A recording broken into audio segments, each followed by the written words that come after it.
When you're staring at a cheap, off-the-shelf DTF printer that promises fast prints for pennies, it's easy to feel that familiar buyer's remorse the moment the first transfer comes out a little off-color or the ink clogs after a day of use.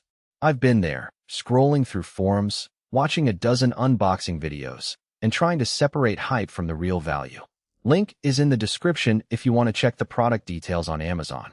That's why I spent a weekend actually wiring up the DX2026A4 DTF printer, feeding it a roll of film, and running a batch of t-shirts through the included oven and heat press.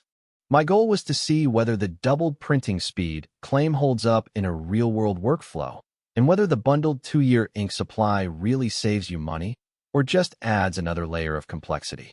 First off, the biggest hesitation most people have with a DTF setup is the fear of buying a machine that looks great on paper but turns out to be a maintenance nightmare. The DX2026 tries to address that by integrating a white ink stirring system right inside the print head carriage. In practice, that means you don't have to pull the head out and manually shake the white cartridge every few prints. The printer does it for you while it's printing. I ran a test printing a dozen designs that each required a white layer, and the white stayed consistent from the first shirt to the 12th. That consistency is a huge practical win because, in a small shop, you're often printing dozens of orders back-to-back and can't afford a sudden color shift that would force a reprint. Speed is another claim that gets tossed around a lot. The DX2026 uses the XP600 6-color print head, which the manufacturer says is double the speed of older L1800 and L805 models. I timed a 3030 centimeters design with a white underlayer and a full-color top layer. The printer completed the job in roughly 42 seconds, whereas an older L805 would have taken close to a minute and a half for the same file. In a day-to-day setting, that adds up. If you're doing a rush order of 100 shirts, you could shave off an hour or more of print time. That's not just a bragging right. It translates directly into being able to take on larger jobs without needing a second machine. Now let's talk about the 2-year ink supply that comes with the kit. At first glance, it reads like a marketing gimmick, but when you break it down, it's a real cost saver for anyone who plans to print regularly. The package includes enough cyan, magenta, yellow, black, light cyan, light magenta, plus the white ink to keep you running for roughly 2,000 A4 prints, according to the brand's internal calculations. For a hobbyist who prints a few shirts a month, that supply will likely outlast the warranty period, meaning you won't have to chase down new cartridges every few weeks. For a small business, the upfront bulk cost looks higher, but the per-print cost drops dramatically compared to buying single cartridges on the open market. Who should buy this thing?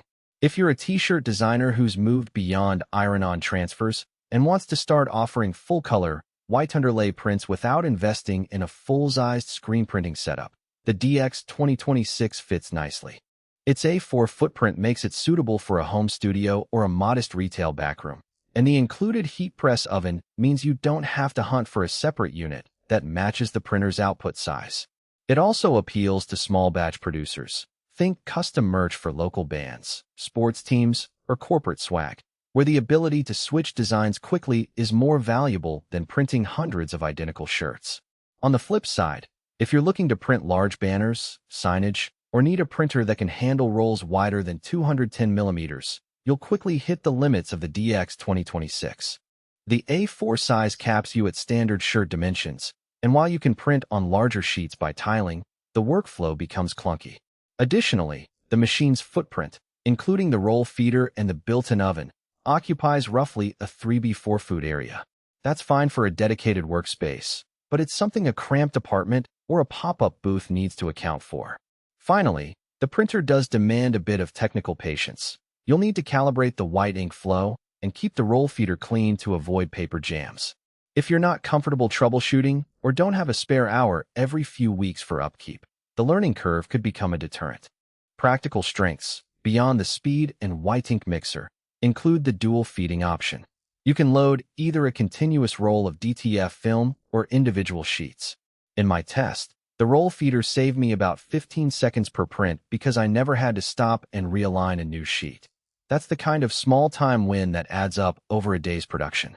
The software upgrade that ships with the printer also felt surprisingly smooth. The driver integrates with popular design tools like Adobe Photoshop and CorelDRAW, allowing you to send a file directly to the printer with